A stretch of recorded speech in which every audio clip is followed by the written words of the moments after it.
ఓం సమర్థ సద్గురు సాయినాథాయ నమః. శ్రీ సాయి లీలామృతం అధ్యాయం 1. శ్రీ సాయి చరిత్రలోని మొదటి ఘట్టము వేప చెట్టు కింద ప్రారంభమై అక్కడే ముగిసింది.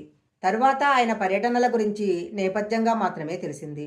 ఈ దివ్య నాటకంలో ఇది నాంది ప్రస్తావన. అసలు నాటకము మరొక చోట ప్రారంభమవుతుంది.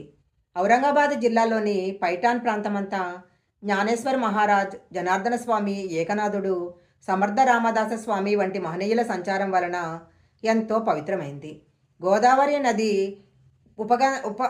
గోదావరి ఉపనది అయిన ఏలగంగ అక్కడ దూప్కేడా అనే గ్రామానికి ప్రదక్షిణం చేసి ముందుకు సాగుతుంది. దానికి అవతల ఒడ్డున ఒక మైదానము, మహావృక్షాలతో నిండిన ఒక తోపు ఉండేవి. ఆ గ్రామానికి చెందిన శ్రీమంతుడైన ముస్లిము చాంద్ పాటిల్ ఔరంగాబాదు వెళుతుండగా ఒకసారి అతని గుర్రం తప్పించుకొని పోయి 2 నెలలు ఎంత వెతికినా కనిపించలేదు. చివరికతడు దాని జీను మాత్రము భుజాన వేసుకుని ఇంటికి వస్తూ సిందోస్ బిందోస్ అనే జంట గ్రామాల దగ్గర ఏలగంగా ఒడ్డుకు చేరాడు. అక్కడ ఒక మామిడి చెట్టు కింద వెర్రివాని వలె ఉన్న ఒక ఫకీరు కనిపించాడు. అతని చంకలో సట్కా, ఒంటికి బారు జుబ్బ, తలపైన టోపీ ఉన్నాయి. అతడు చిలిం సిద్ధం చేస్తూ చాంద్ పాటిల్ని చూసి తన చెంతకు పిలిచి నవ్వుతూ, "ఈ జీను నువ్వు మోస్తున్నావేంటి?" అన్నాడు. పాటిల్ తన గుర్రం సంగతి చెప్పగానే ఫకీరు అది ఏటి ఒడ్డున ఉన్నది చూడమన్నాడు. అతడు పోయి చూస్తే అతని గుర్రము అక్కడే మేస్తున్నది. అంతటితో ఆ ఫకీరు సామాన్యుడు కాడనుకొని గుర్రాన్ని తీసుకుని ఆయన వద్దకు వచ్చాడు. అంతలో ఫకీరు పొగాకు నలిపి చిలింగొట్టం సిద్ధం చేశాడు. అప్పుడు తన వద్ద ఉన్న చిట్కాతో నేలపైన గుచ్చాడు. అక్కడి నుంచి బుడబుడమని నీరు ఊరింది. ఆ ఫకీరు ఒక గుడ్డ తడిపి పిండి ఆ మట్టి గొట్టం చివర చుట్టాడు. మళ్ళీ తిరిగి సటకాతో అతడు నేలపై కొట్టగానే ఒక నిప్పు కణిక బయటికొచ్చింది. దానితో చిలిం వెలిగించి పాటిల్కు కూడా అందించాడు. పాటిల్ ఆయన శక్తి సామర్థ్యాలకు నివ్వెరపోయి ఆయనను తన ఇంటికి ఆహ్వానించాడు. "నేను రేపు వస్తాను, నువ్వు వెళ్ళు" అని చెప్పి మరురోజు ఆ ఫకీరు అతనింటికి వెళ్ళాడు. అక్కడ భిక్ష చేశాడు. ఆయన కొంతకాలం ఏలగంగ పక్కనున్న తోపులలో మకాన్ చేశాడు. ఇందుకు గుర్తుగా ఇప్పుడక్కడ ఒక సాయి మందిరము ఉంది. ఆయన ఆ ప్రాంతంలో తిరుగుతూ అప్పుడప్పుడు పాటిల్ని పలకరిస్తూ ఉండేవాడు. తరచుగా అతనికి స్వప్నంలో దర్శనమిచ్చి ముఖ్యమైన ఆదేశాలు ఇస్తుండేవారని ఆ వంశస్థులు చెప్తుంటారు. కొంతకాలానికి ఆయన పాటిల్ ప్రార్థన మన్నించి అతని మేనల్లుని వివాహానికి పెళ్లివారితో కలిసి ఎద్దుల బండిలో సిరిడీ చేరారు. బండ్లన్నీ సిరిడీ పొలిమేరలో ఖండోబా ఆలయం దగ్గర మర్రి చెట్టు కింద పొలాలలో ఆగాయి. అందరితో పాటు ఫకీరు కూడా బండి దిగుతుంటే చూసి ఖండోబా ఆలయ పుజారి మహల్సాపతి ఆధారంగా, "ఏ సాయి, రండి స్వామి" అని ఆహ్వానించాడు. అలనాడు ఎవరికీ చెప్పకుండా సిరిడీ నుంచి వెళ్ళిపోయిన ఆ వింత యువకుడే ఆ ఫకీరని గుర్తించి అతడు ఆనందించాడు. నాటి నుంచి ఫకీరికి ఆ పేరే స్థిరపడింది. సాయి కూడా సిరిడీలో స్థిరపడ్డాడు. ఆయన ఆ కళ్యాణానికి సిరిడీ వచ్చింది లోక కళ్యాణానికే. సాయిబాబాకు మొదట పరిచయమైన మహల్సాపతి ఆయన మహాత్ముడని గుర్తించి తన మిత్రులైన అప్పాజోగ్లే కాశీనాథులకు చెప్పాడు. నిత్యము ఆ ముగ్గురు ఆయనను దర్శించుకునేవారు. పేదవాడైన మహల్సాపతి బాబాకు పరిచర్యలు చేస్తే అతని మిత్రులు బాబాకు నిత్యావసర వస్తువులు సమకూర్చేవారు. ఒకనాడు అప్పాకోత పాటిల్ అనువాడు తన భార్యతో కూడా ఆయన దగ్గరకు వచ్చాడు. వారిని చూస్తూనే సాయి లేచి నిలబడి వారిని ఆదరించాడు. అతని భార్య బయాజీబాయి తన సోదరి అని చెప్పారు. ఆమెకు కూడా మొదటి చూపులోనే బాబాపై భక్తి శ్రద్ధలు కలిగి ఆయనకు భిక్ష పెట్టకుండా భోజనం చేయకూడదని నిశ్చయించుకుంది. ఆ రోజులలో సాయిని చూసిన తాచా బాబా కొత్తే ఇలా చెప్పారు: "శ్రీ సాయి సిరిడీ గడ్డ మీద అడుగుపెట్టే నాటికి నాకు 6 లేక 7 సంవత్సరాలుంటాయి. ఆయనకు ఒక నిర్ణీతమైన నివాసమే ఉండేది కాదు. తరువాత ఆయన వేప చెట్టు కింద కొంతకాలము నివసించారు. అప్పటికాయన వయసు సుమారు 10 లేక 19 సంవత్సరాలు. ఆయనకు సన్నని మీసం ఉండేది. ఆయన మొదట సిరిడీ వచ్చినప్పుడు ఆకుపచ్చని కఫ్ని, ఆకుపచ్చ తలకట్టు ధరించేవారు.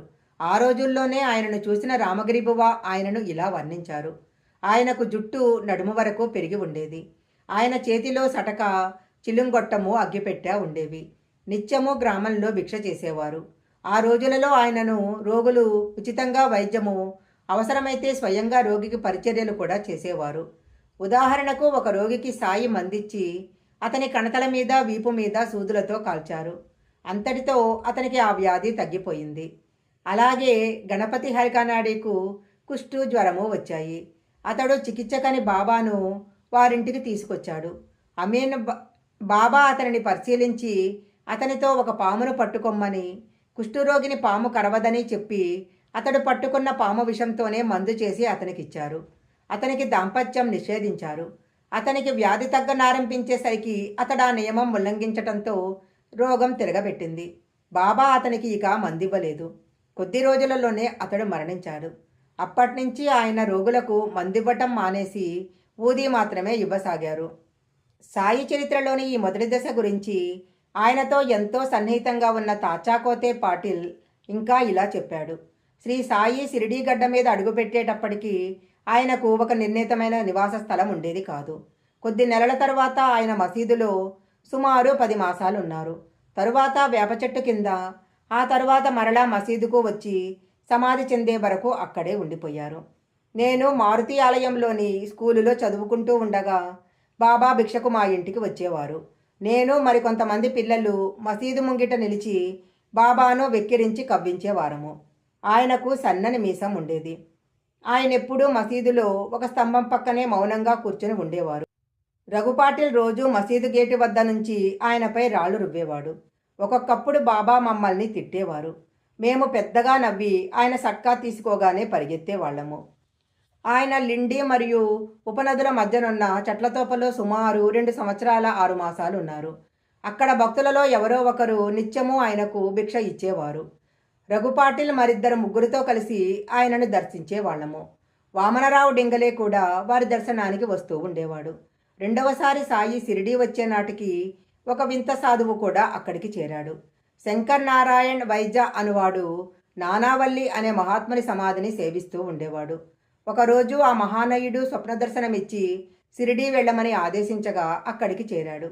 సాయి రాగానే వారిని చూస్తూనే గొప్ప మహాత్ముడని గుర్తించి ఎంతో చనువుగా మామా వచ్చావా అన్నాడు.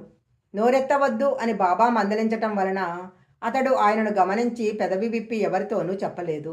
సాయి తరచుగా రాత్రి సమయాలలో ఫకీర్ల చావిడికి వెళ్ళి మధురంగా పాడుతూ కాళ్లకు గజ్జెలు కట్టుకొని తన్మయత్వంతో నాట్యం చేసేవారు. ఆయన ఒకప్పుడు అరబ్బీ పార్సీ భాషలలో పాటలు పాడుతూ మరొకప్పుడు కబీర్ తుకారాం రాసిన పాటలు పాడేవారు. ఈ విషయాన్ని తాచా పాటిల్ ఇలా చెప్పాడు. ఒక్కొక్కప్పుడు బాబా పారవస్యంతో ఉండేవారు. అప్పుడు చేతిలో తుంబురా ధరించి ఒళ్ళు మరచి నృత్యం చేసేవారు. ఎంతో క్రమబద్ధమైన కదలికలు, కరనేత్ర హస్తముల భంగిమలు ప్రేక్షకులను మంత్రముగ్ధులను చేసేవి. పిల్లనగ్రోవి వాయిస్తున్న భంగిమలో నిలిచినప్పుడు సాక్షాత్తు బృందావన కృష్ణుణ్ణి చూస్తున్నట్లే ఉండేది. ప్రేక్షకులకు కూడా పారవస్యం కలిగి ఏదో అలౌకికమైన దృశ్యం చూస్తున్నట్లుండేది. ఇలా 1890 వరకు చేశారు. తరువాత కూడా ఆయనకు ఈ కళల పట్ల ఆసక్తి ఉండేది, కానీ వాటిని భక్తి ప్రవర్తన కోసం మాత్రమే వినియోగించకపోతే మనిషికి అధోగతి తప్పదు అనేవారు.